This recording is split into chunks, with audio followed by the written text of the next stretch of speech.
Although it is rare, men can get breast cancer. During this Breast Cancer Awareness Month, doctors are stressing the importance of men knowing their risk. Doctors say breast cancer can happen in men at any age, though it usually happens in older men. Male breast cancer makes up only 1% of all cases. Dr. Arela Clark with UK Healthcare says men need to know their family history.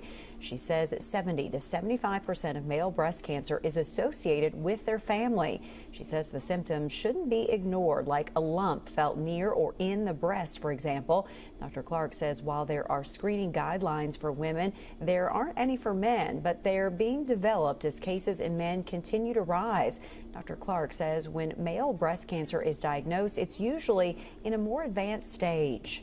The proportion of death in male breast cancer is significantly higher when compared to females. And that's because we come to the realization and diagnosis of male breast cancer in later stages. Dr. Clark says everyone needs to encourage their loved ones to get screenings and to spread awareness.